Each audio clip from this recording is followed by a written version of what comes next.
Good morning, everyone.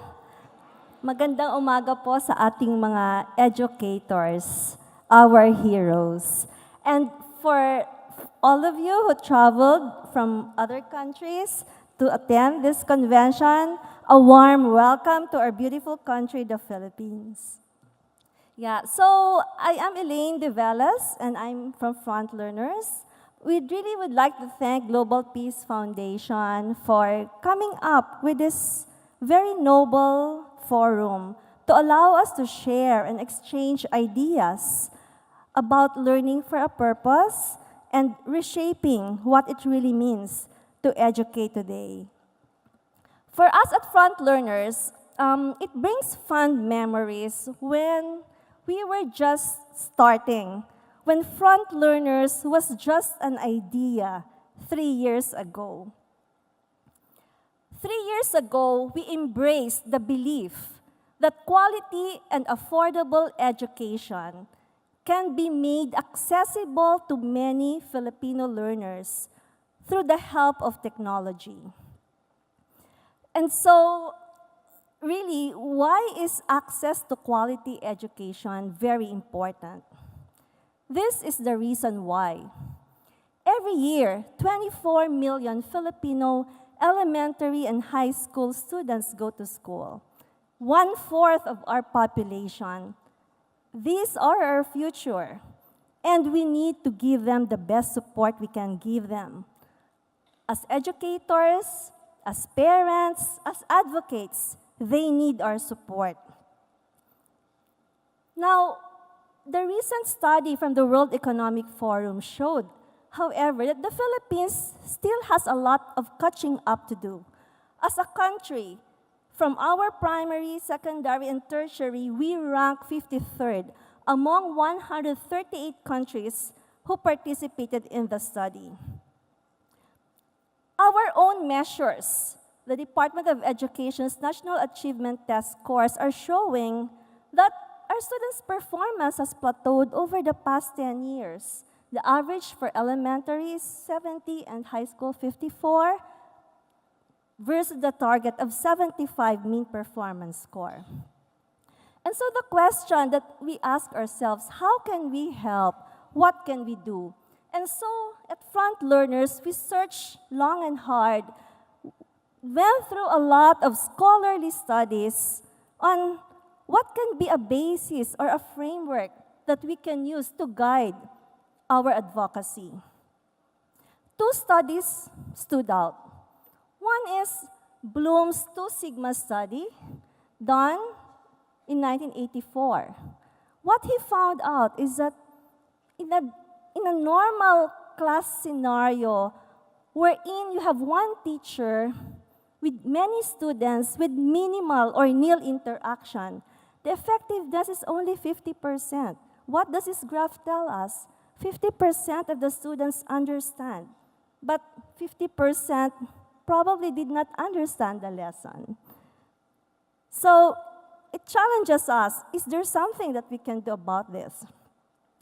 In the same study, however, Bloom found out that by simply changing and increasing the interaction between the student and the teacher, the effectiveness shoots up to 84%, simply by changing the interaction between the student and the teacher.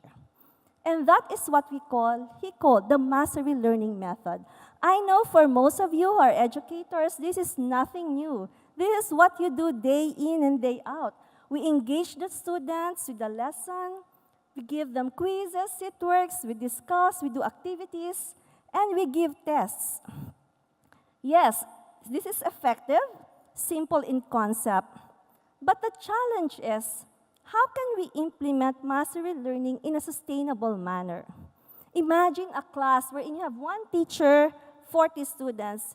It is really quite tiring. It's difficult to engage every learner. And you have, what, 4 classes in a day? You do this every day, day in, day out. So the challenge is, how can we sustain the implementation of a proven pedagogy in a classroom situation of a big class?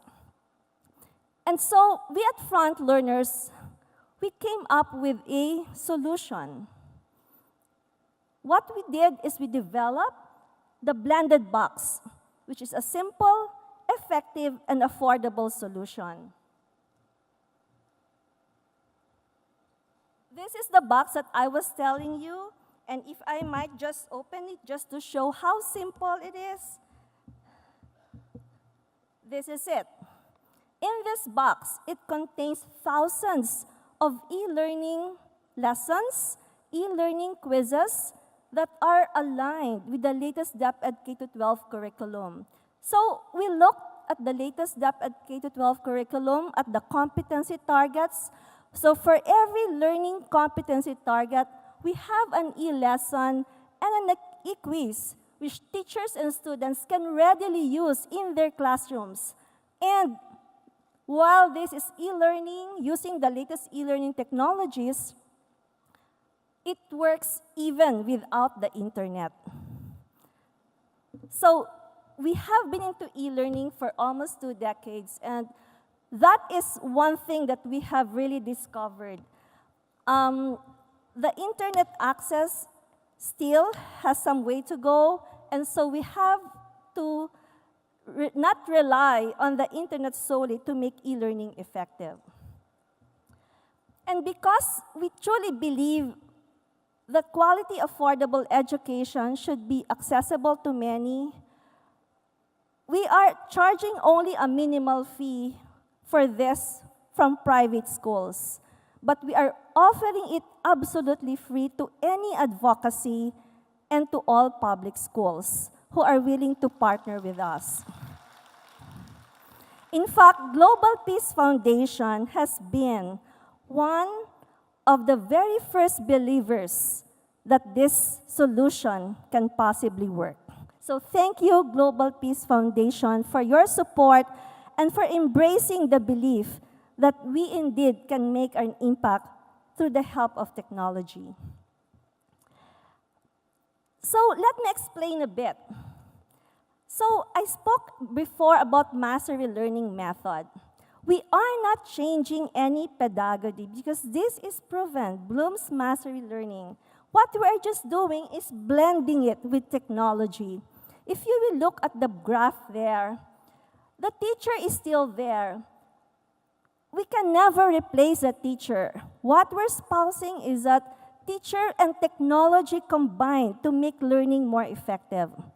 There are some activities that the teachers do that technology can help and enhance. For example, the e-lessons I talk about, the e-quizzes, automatic checking of the quizzes and automatic recording of the quizzes. These are tasks that we can delegate the technology so that we can free up your time to do what you do best, which is engaging, coaching, mentoring the students on character, creativity, doing all the performance activities that the children needs to stimulate their learning. So we free up your time so you can do the most valuable aspects of teaching. I mentioned another study which we found very helpful. The National Research Council of the US did a study about 10 years ago on how students learn math, science, and history. And what they found is that there are 4 pillars that are important on how students learn. The learner-centric, meaning, again, the engagement between the teacher and the student.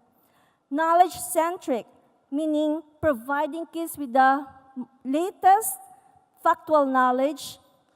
So which means a kid in rural Mindanao will receive the same knowledge as somebody in a private school here in Manila, or even students in the US or China, because that is factual knowledge.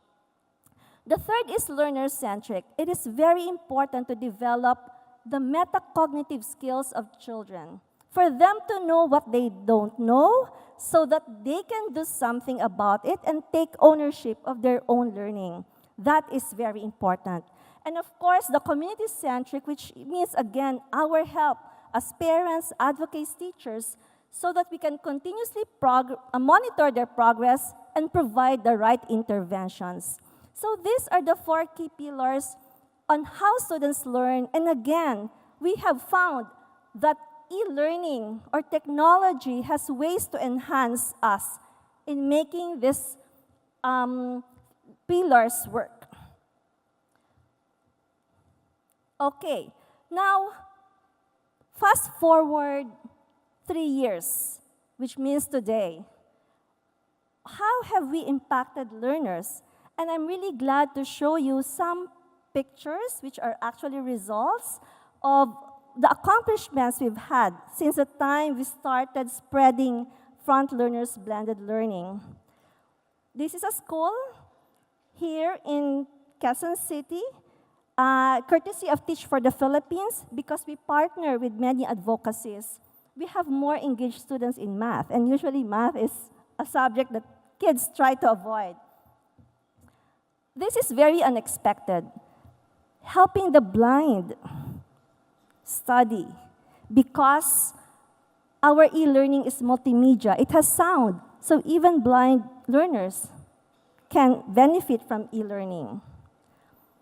Helping teachers teach fellow teachers.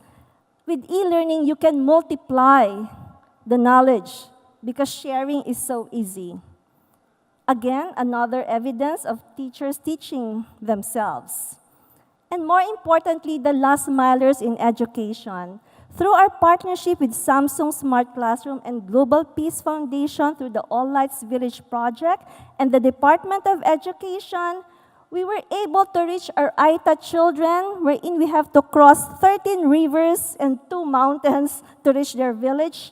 The Agta tribe in Cagayan, the Isneg tribe, also in Cagayan, the Bago children in Nueva Ecija.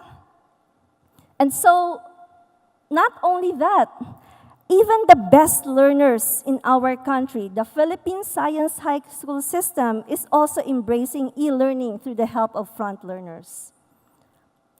So, e-learning for us is a movement. We want this to be an enabler for our educators to reshape how we educate our children today. And this is myself and my co-founder, Mr. Leo de Velez, who is with me today. He happens to be my husband also.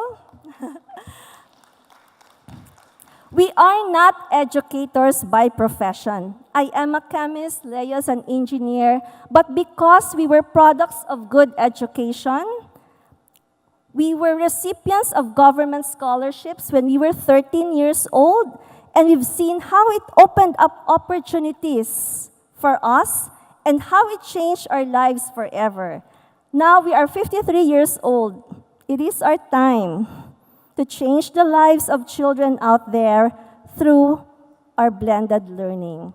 So again, thank you so much, Global Peace Foundation, for having us.